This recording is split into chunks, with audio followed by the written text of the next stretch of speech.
The flight came from Ramon Military Air Base in Israel to Kenya. Now, whose plane was that? Was it an Israeli military plane? Was it an Israeli company plane? We don't know. But we do know that the plane that came from Kenya to South Africa was chartered via Global Aviation. Global Aviation is a company that manages an airline called Lift Airline in South Africa. And apparently it was the same company that brought the first plane to South Africa with Palestinian refugees on the 28th of October. It's the same company that brought them yesterday. So we don't know the relationship between Israel and this company. This is forced migration of people, and we take advantage of the fact that people are so traumatized by 2 years of genocide, starvation, hunger, no medical support, family members in different parts of the world. People are desperate. And on top of it, they paid a huge fee for each person to get out of there by front organizations posing as friends of Palestine, but it's actually are Israeli front organizations. And of course, if it's voluntary migration, you should know where you're going to. On the first flight that came, people didn't know where they were going to. Some of them thought they were going to Indonesia. Some thought they were going to Malaysia. Others were not sure. Nobody knew they were coming to South Africa until they landed here. It's not voluntary, it's forced. It's a process of ethnic cleansing.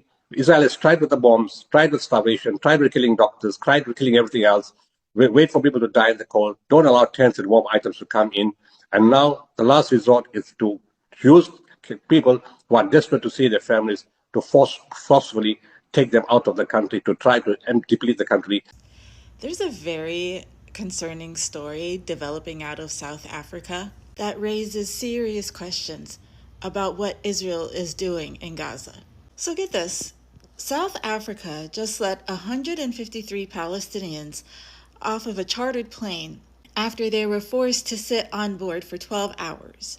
Border police initially wouldn't let them in the country because Israel never stamped their passports, and many had no idea where they were being taken after leaving Gaza. A South African aid group stepped in to guarantee housing, so 130 of them were finally allowed to enter the country, while others continued traveling. And South Africa President Ramaphosa says the whole thing is, quote, mysterious and looks like the Palestinians were flushed out of Gaza. Al Jazeera's Hind al-Khudairi reports that no one knows exactly how these Palestinians boarded the plane, but she says there were clues. She says there is a link advertised on different social media platforms called Al-Majd Europe. In a survey, Palestinians fill in their names, where they're working, and where they want to go. They get a call from one of the people who works with Al-Majd Europe. They are asked to go to a bus station stop in Gaza City, and this bus then travels to Karam Abu Salem Crossing, also known as Kerem Shalom. Humanitarian workers say the passengers were ordered by Israeli authorities to leave everything behind and board an unmarked plane. Aid groups and passengers believe this was done with Israeli coordination, possibly to quietly remove people from Gaza. This had to have been done with Israeli coordination because how are these Palestinians getting out of Gaza? Nobody can get out of Gaza without Israel's permission. And South Africans are outraged, not that these Palestinians are in their country, but because Israel is doing this, as South Africa has been one of the loudest voices accusing Israel of genocide. In case you hadn't heard already, there was a plane that arrived yesterday at OR Tambo International Airport in Johannesburg, which was carrying, I think the number is 153 Palestinians from Gaza or Gaza. These people are not documented. Their passports are not stamped. I don't even know if they have passports. It seems that they were chased out by the Israelis without paperwork, and they landed at OR Tambo. Home Affairs went and contacted the Department of, I think, International Relations, I think led by Ronald Lamula, if I'm not mistaken, to waive the requirements of them needing paperwork to get into South Africa and the country. I think about 23 of them have moved on to other countries. The rest are here in South Africa. Imtiaz Suleiman, the leader of Gift of the Givers, is one of the people that's assisting with these guys with humanitarian aid, food and the likes. And it seems like everyone is, at least at the highest levels, is sort of okay with Palestinians being here illegally. So they traveled illegally, they landed here illegally, but South Africa and the South African government are saying, sharp, you guys can stay here, it's okay. I have a question for you. Do you love fish? Or do you love eating fish? What is it you like? So maybe you have a pet, or maybe you like a certain kind of animal. I myself, I like, what is it? The antelope, the one with the sharp horns. I really like looking at it, seeing how magnificent and elegant it is, right? But let me tell you this. If you are told to come and live with the animal is brought to you and you're told that live with this animal in the same bed. You wake up, you see it. You go to sleep, you see it. Do you know that you won't survive it? You will never survive it.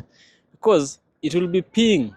It will be doing things an animal is natural to it. Things which are natural to an animal. For you, you will find you can never. But you will only love it from afar. You only love it when it is in a cage or when it is in some jungle. That is when you like it, right? That is likened to situations. Because sometimes our loyalty, sometimes our love is always tested when circumstances rise, right? See, there's a situation that happened. We all know of the conflict that has been going on in the Middle East between Palestine and their neighbor, right? So a certain chartered flight, a private flight, it was rented, I believe, left Israel with 153 Palestinians and went all the way up to Nairobi. Nairobi is the first place it landed. When it landed in Nairobi, it also left Nairobi and went all the way to South Africa, right? In South Africa, this people were stopped from departing the plane. But what happens?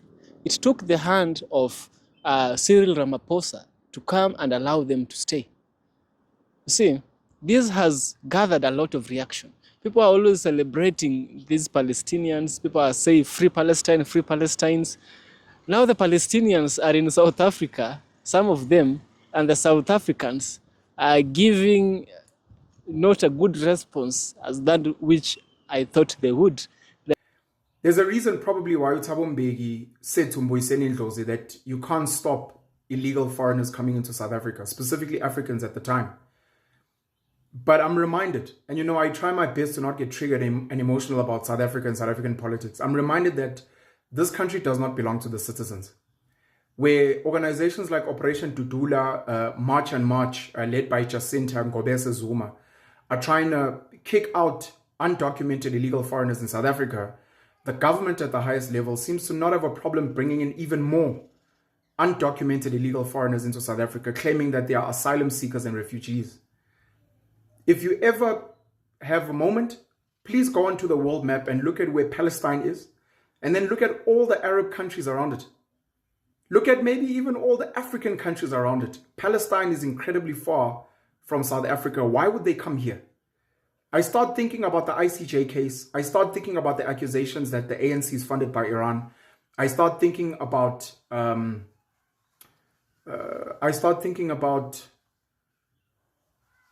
forgetting the name now. But the idea that, no, I start thinking about Manali Dipando. This country clearly is a playground for any international interests who probably just pay anyone in the ANC or anyone in the DA to allow them to do whatever they want here. It's the reason why we have drug mafias. It's the reason why we have Eastern European gang leaders and drug lords here. It's the reason we have so many Zimbabweans, Mozambicans. It's the reason Israelis can buy property in Cape Town easily, why the Arabs can buy land in the Eastern Cape so easily. It's a party. We have Bangladeshis, we have Pakistanis, we have Sri Lankans, we have Ethiopians, Somalians, we have Nigerians. We literally have people from all over the world who come here and do as they please.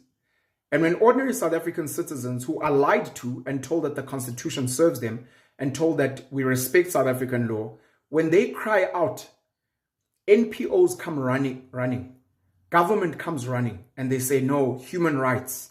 No, the Constitution protects everyone who lives in it. It doesn't matter if people are undocumented. It doesn't matter if people are criminals. It doesn't matter if there's issues. Abo Pastor Bushiri get to do whatever the hell they want here. I'm just raising this again because if you hadn't heard, there are over 150 Palestinians that landed illegally at the South African airport or Tambo. You have to ask who okayed and cleared for them to land. Without paperwork, many of the NPOs or some of the NPOs and governments at the highest levels gave them a green light to say, you guys can land and you guys can come out. And we'll take care of you and we'll sort you out. When they could have gone to any other country in the Middle East, Egypt, Saudi Arabia, the United Arab Emirates, they could have gone to parts of Asia, India, they could have gone to other parts of Africa, but they came to South Africa because this country is not designed to serve the citizens. I keep posting on Twitter, South Africa is a company. South Africa is a company and it is not owned by you, the ordinary voter. It is owned by the wealthy, particularly the Oppenheimers who are a proxy for the UK and America, the Ruperts as well, and many others. This country doesn't belong to you, and we're reminded almost every day, every week, that the South African government, the president, Cyril Ramaphosa, who's constantly AWOL and constantly shocked at things, this country is not here to serve you. And I think more than anything, they keep gaslighting the citizens to say, let's see how far we'll push you before you guys really revolt against government and revolt against the rich that fund the government from all parts of the world. Maybe it makes sense now why Donald Trump, Rubio, I think Marco Rubio is his name, why they said they're not coming to South Africa to the G20.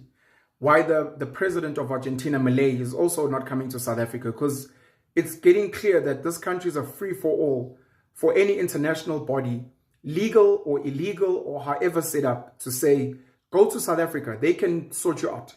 They'll speak about human rights and the like. And who knows, there's probably a lot of people that are getting money in their back pockets behind closed doors. Very scary stuff, but we're here now.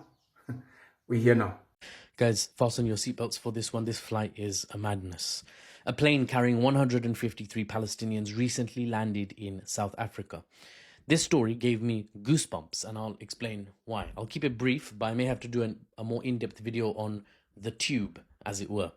This story might be the one that sort of pushes me beyond into a sort of Tucker Carlson, Candace Owens style setup. Anyway, for the TikTok and the brief video, let's get into it.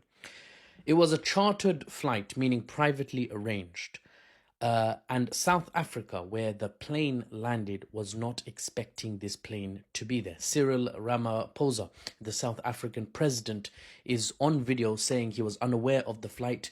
The state did not have any details beforehand. He was only informed by his home minister once the plane had landed that there's 153 Palestinians on board that didn't have documentation. They sort of just appeared out of nowhere. Where they are expected to go, nobody knows. The exit stamps that Israel puts on anyone who's booted out of historic Palestine, what is currently called Israel, they didn't have exit stamps. They left Gaza with pretty much nothing except the clothes on their back and whatever luggage they can manage.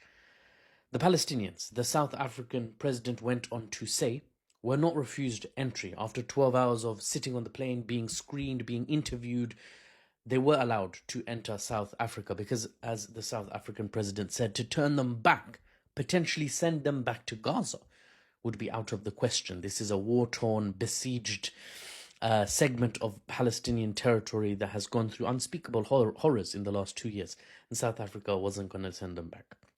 Here's where things get mental, though. Honestly, I promise you, I'm not even exaggerating. I've got a headache just thinking about the ramifications, how deep this goes, and I won't get into it now. I'm not going investigative journalist on you guys. Yeah, I'm just going to report to you the news and give a very brief analysis.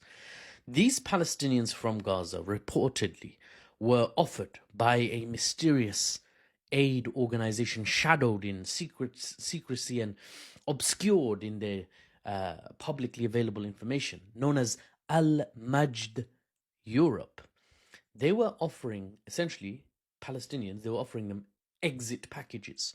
$1,000 for babies, $5,000 for adults. Many paid this money out of sheer desperation, and then they were put on this plane and sent to Kenya, where there was a stopover, and then the plane took off again and then landed in South Africa. No documentation, no confirmation, no agreement between the states, nothing, nada.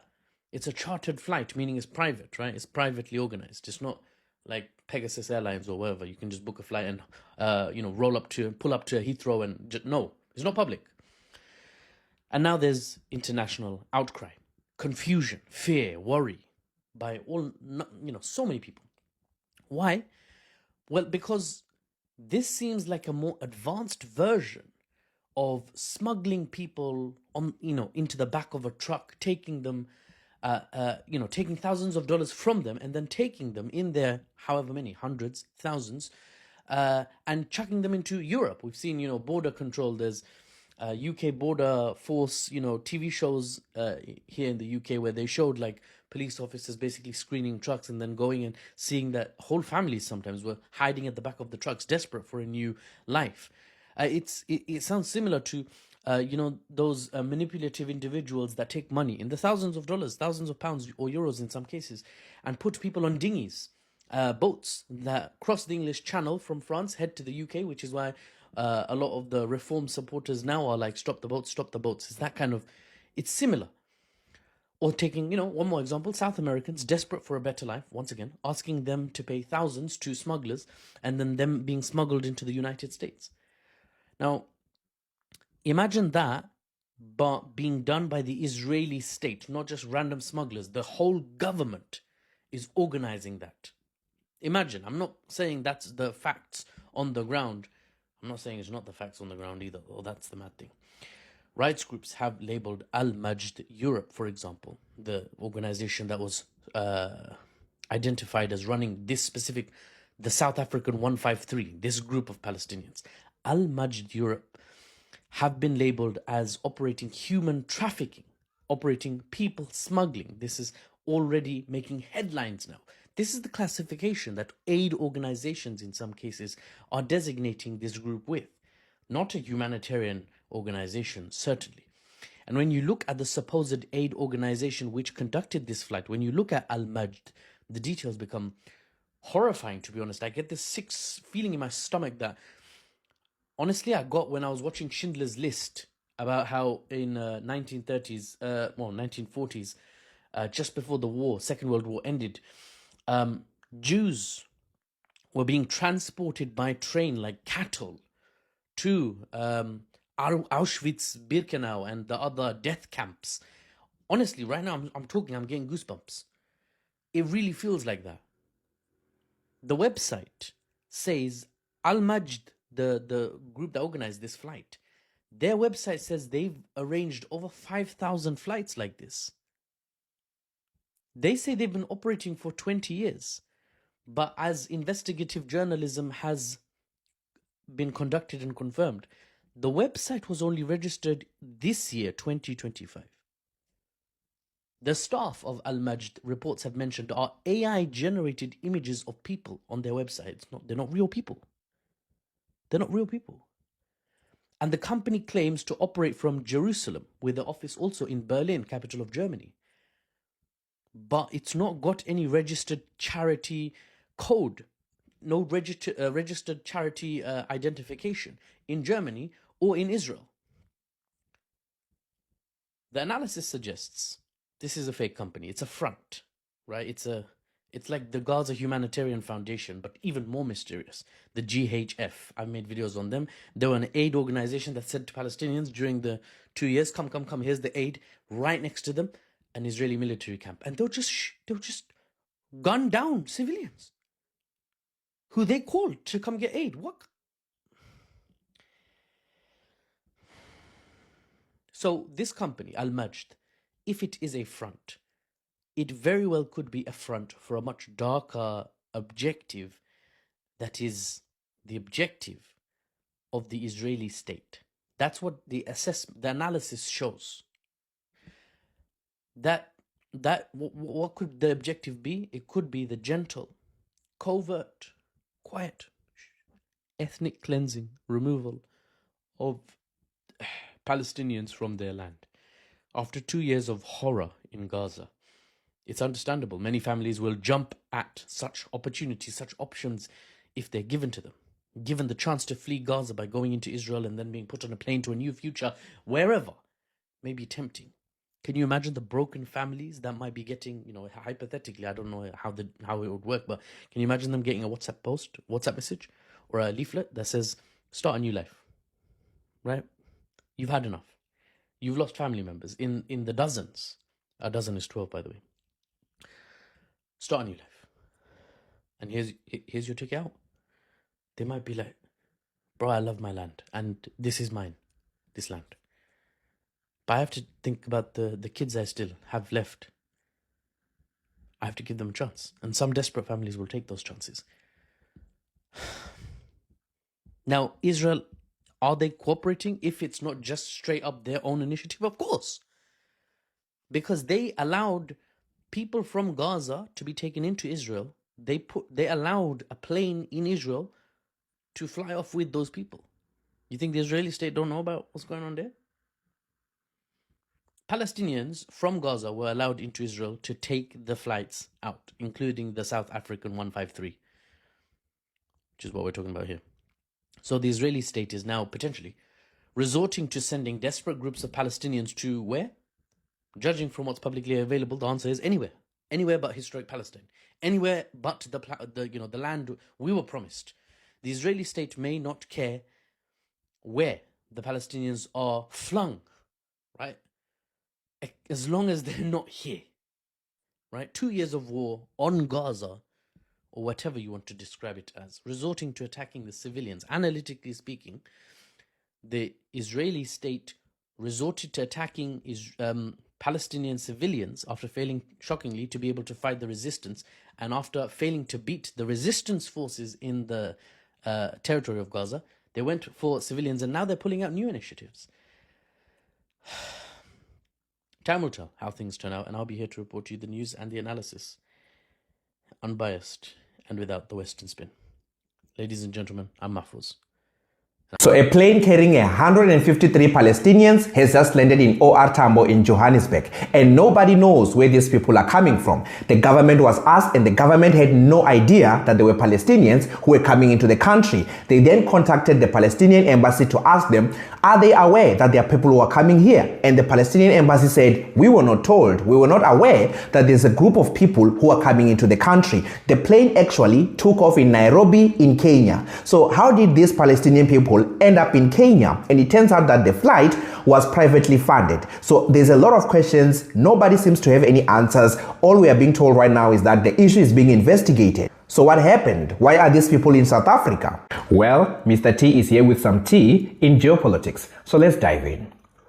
So as you might be aware, there's a conflict that has been happening in the Middle East, in this country, between this country and the Palestinian. In fact, South Africa has opened a case of genocide against this country for that very same conflict. So a couple of hours ago, a plane landed in OR Tambo, and inside it was 153 Palestinians. When they were checked, they didn't have the right documents to be in the country, since they didn't have exit stamps from their home country, which makes a lot of sense because their home country is at war right now. So that makes sense. But then how did they end up in a plane? And how did they end up in a plane in Kenya, Nairobi? And who is responsible for inviting them into the country? So these are some of the questions that a lot of people have regarding this plane that has landed in OR Tambo. So because these people didn't have the right papers, they were forced to wait for hours inside buses because they couldn't be let off from the buses into the common areas because they didn't have the right paperwork, they didn't have the right traveling documents. For security reasons, they had to be kept inside buses. What a lot of people might not know is that South Africa hosts a lot of refugees or people who were forcibly displaced from their homes. So this is a usual thing. It does happen. The only problem though is that usually we will know that people are coming. These people will be vetted beforehand, either while they're in their own countries or neighboring countries from where the war is happening, or we will at least know that there's people who are coming in. Yesterday we had a plane of 160 we're carrying 160 Palestinians landing at OR Tambo. And these are people from Gaza who somehow mysteriously were put on a plane that passed by Nairobi and came here. But it turns out that these people don't look like they are trying to apply for asylum. So it doesn't look like they are planning to stay long term in South Africa. In fact, while they were waiting for those 12 hours, while their paperwork was being vetted, 23 of them actually got on flights and moved on. I'm not exactly sure which country they went on. Probably they went to one country, or they all spread out to different countries. So it doesn't look like they were planning to come to stay for a long time in South Africa. Upon further investigation, it has been found that it turns out that these people were scammed because they're desperate. Remember that in their home countries, there is a war there, there's a genocide happening. So it looks like some people took advantage of that and say, hey, come through, we're gonna find you a perfect place where it's gonna be safe. Don't worry, just give us some money and we're gonna sort it out. And those people somehow ended up in Kenya. Now, I don't know if Kenya was the final destination or if it was just a place where they can go before they move on to the next destination, in which one of those destinations was South Africa. But it turns out that yes, they were scammed. They paid some people who said that they will fix everything, they were going to be welcome wherever they were going, whereas South Africa was unaware that there were people who were coming in. And I said, we cannot turn them back. Even though they do not have the necessary documents and papers, these are people from a strife-torn, a war-torn country. And out of compassion, out of empathy, we must receive them and be able to deal with the situation that they are facing. And it does seem like they were being, flushed out. We will get the details later, but from a humanitarian point of view, we could not return them from whence they have come, and we had to accept them, and they are now here, and we are going to be processing everything about them and then deciding precisely what needs to be done.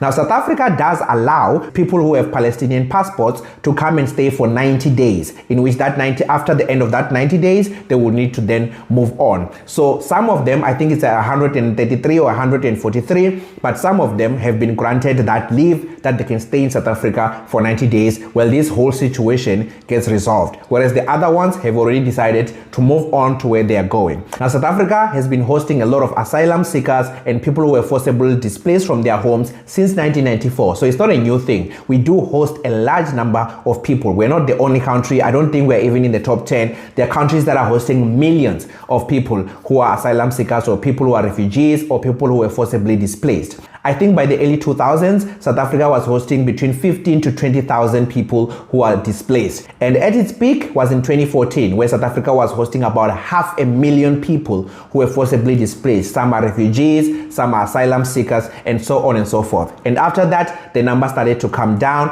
As we speak, I think we are sitting at around 240,000. So yes, South Africa does host a large number of people who have been forcibly displaced from their homes. Most of these people, though, are coming from Central Africa. You need to understand that South Africa was involved in a lot of conflicts in the area, which involved terrorism and a lot of instability there. So we were in Burundi, we were in Central African Republic, we were in Congo. So in those circumstances, the South African government took a step to say that some of the people who need a place to stay for safety will be allowed to enter the country. Now, this has been happening since 1994. So I'm saying that because a lot of people are going to say, do you see what the GNU is doing? Now, I am not a member in any way of the GNU or any governmental structures, but I'm trying to just give you the numbers so that you look at them with reason. So South Africa has been hosting them since 1994. The number has been growing and it peaked in 2014. So in 2014, that's when we were at the highest, at almost 500,000. And right now we are below 250,000, around 242,000, somewhere there, give or take. So yes, these people don't seem like they were planning to stay. It looks like they were scammed from where they are coming from because the situation there is bad. They paid some people. Those people only paid for the flights, but they didn't pay for visa or asylum seeking or none of that. They didn't do anything. They just put them into planes and said, yeah, go to South Africa. Don't worry. Everything has been sorted there. But the issue is still being investigated. So we're going to hear what they find out. But in the meantime, the people are going to be allowed to stay for up to 90 days, in which after that 90 days, they will need to depart. Already, some of them have already passed and went to their final destination, wherever that may be. And I understand the concerns because there's a security concern regarding that, because South Africa and this country are not not in good terms. So whenever you have some people coming from that region, you need to be very careful as to who are you letting in, because we know what this country can do. So there you go. If you like this kind of content, please like and subscribe. Share this post. Please press that share button. Just click and share so that a lot of people will get this news while it's still happening, so that people will be more informed. And go and subscribe to my the way this has been organized by an organization called Al-Majd, which is a very suspicious organization with links to the Israeli intelligence. They basically bust all these people across to an airbase in Israel, then on a chartered flight from there to Nairobi with no stamp in their passport, and then a chartered flight from Nairobi to here. And I should just say that Lift Airlines carried them from Nairobi to here without an exit stamp in their passport, which is really problematic. Almost all these people didn't know where they're going to end up.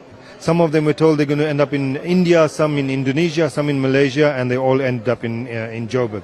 And so the issue for border management here was that there's a group of people that have arrived, and those who organized the charters, etc., were nowhere to be seen. No one there to contact, and they arrived here. They had no return tickets. They had no exit stamp in their passport. They had no accommodation booked. And border management said that this was a problem. And when people then said that they wanted to apply for asylum, they didn't grant that request. And the Minister of Home Affairs didn't want to allow them in. By late evening, around 7-8 o'clock, the president made a decision that they would be allowed in. Some of these people are going to leave. They have family in other parts of the world. As I said, they didn't know they're going to end up here, so they will go. And others will be seeking asylum. So this is not illegal immigration. I mean, they have been properly processed by border management. If they apply for asylum, I mean, you can apply for asylum even if you don't have a passport, right? So if they apply for asylum, they'll be properly processed, and there won't be anything illegal about it. From our side, as the civil society collective, our role is to ensure that they are okay while all of this is taking place. So they're being taken now, you'll see, to accommodation in different parts of the city. There's transport organized for them to go. There's food being organized for them. Remember that these are all people who came here after 2 years of a genocide. I mean, these children, these little kids running around, lived the past 2 years. I mean, some of them are under 2 years old, with bombs falling on their heads every day, dropped by the Israelis, intent on murdering all of them. And so they need psychological services, other medical and we're going to arrange all of that kind of thing. So all of that will be sorted out while the legalities around their status takes place. We are calling on the South African government to investigate this whole thing. The fact that people are shipped off in this kind of way with no exit stamp, they were not allowed to take any bags, no clothes, nothing. All they were allowed to take was a cell phone.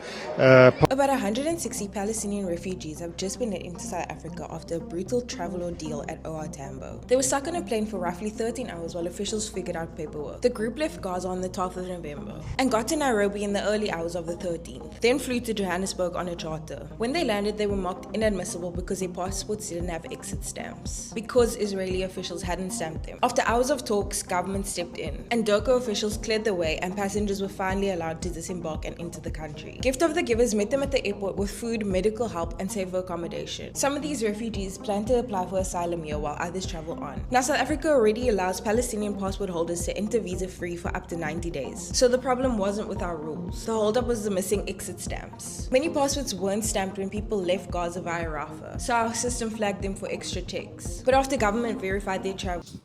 So now, after clearly watching this video, here is my deep, critical analysis. The reactions that are coming from South Africans is a reaction that shows the human nature. The human nature would praise you from afar. They would say, I love so and so. Oh, I really love them. But when they meet you, you come to realize their love wasn't real. Maybe they had infatuation. I'm not only speaking about sexual love. I'm speaking about that love for something. Just like an animal. I told you I like antelopes. If I was to live with an antelope in my room for 1 week, I would go mad. I would really go mad. I wouldn't. Mad for angry. I wouldn't survive it. But from afar, I like it. You see? The conflict of Palestine is a conflict that the whole world mourns of. The whole world cries and the whole world sympathizes with the people of Palestine. But here is a stitch, you know, a twist in the tail. Here's the twist in the tail. And the twist in the tail is this. The Palestinians who came to South Africa, people are finding reasons. People are trying to find reasons that when they came, they were illegals. They were people maybe who are not good people, you know, people with bad morals are the ones who landed in O.R. Tambo International Airport in South Africa. That is what is being said. Now the South African government is up and close doing investigation to try and find out the origins of these people and the history of this plane carrying these 153 people from Palestine. Here is my question. When someone comes to you while they're burning, there's so much burning, their clothes are burning, they come to you and they're seeking for help. What should you do first? Do you quench the fire? Do you extinguish the fire? Or do you start questioning them? How did you catch the fire? Where is it coming from? And why have you put on clothes that will catch fire? You see? In as much as it might seem right to ask the questions that you want to ask, it is a moral obligation for you to do what's right. It is morally obligated of you to rescue the life of the individuals at stake. And the life of these individuals at stake is that of the Palestinians. Palestinians are the individuals at stake here, you know. We still don't know. South Africans are like, go back. We won't spend taxpayers' money on the Palestinians. Yet online, people are typing. People are typing, support. They even took South Africa. They even took Israel to the ICJ, International Court of Justice. For what? For abusing these very people who came. But now the people have come, just a small number, and they are making all these complaints. Which makes me think about something. I think South Africa taking ICJ to the court, this is my thought. I may be wrong. I stand to be corrected. Please. But here's my thought. I think South Africa taking Israel to the ICJ was a performative show. It is not a willful. It is not a moral conscience that pushed them to do it. Because that is now being revealed by what is happening right now with just a small number of these individuals who've come here, you know. The individuals who've come here are people who have seen, they wake up, they smell death, they take breakfast, if there is any, they smell death, lunch, if there is any, they smell death, supper, if there is any, because we hear people there don't even eat. But these people have come here for rescue.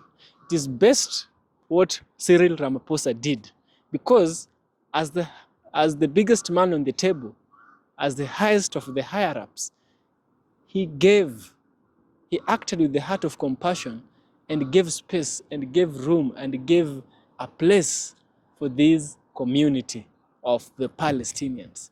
Now they have a space to thrive and they have a place to call a sanctuary, you know, without all papers. These papers that you need to move from point A to point B, these papers were invented. These papers are things which were made by who? They were made by a white person who wanted to colonize people. So in order to colonize themselves and not spill blood and make themselves weak, they had to make fractioning. They had to divide the country. They had to make policies in order for them not to shed blood, their own blood, and we witnessing it, to be a sign of weakness to them. That's another thing. And lastly, I want to say this. Africa has always been a place of sanctuary. Africa has always been a place of sanctuary. I once read somewhere that if you are always the one that gives people help, people want help, financial help, they want to learn some skill, it is you they face. But if you want help, you don't get. Don't shy. Be proud. Have prideness. Have pride in God. Have pride in God, because you are a light that shines in their darkness. You are that candle which shines in their darkness and illuminates their world. Because when your light goes out, the person who illuminates you is the source of light itself. It is God, and through his Son, Jesus Christ. Yes. So why I'm saying this? I'm saying this because the Islamic countries have never ever supported Palestine. They don't want to speak about it. The Islamic countries really don't want to speak about it. It took a country from the global south, the southernmost country in Africa, to go and report a country in the Middle East for condemning their neighbors. That tells you something. It tells you that Africa is a place of compassion. It also tells you one thing, that your neighbor is not someone who is there for you, who lives beside you. Your neighbor is someone who cares for you. Proximity does not make a neighbor. Love and good heart makes a good neighbor. So let's not stop questioning why are the Islams not supporting them. Come on, these are brothers and sisters. If they don't want to support them, who will, if not us? Yeah. Thanks for watching, guys. I hope that you've gained value from this. If you have, do subscribe. I'll surely appreciate. And see you in the next one.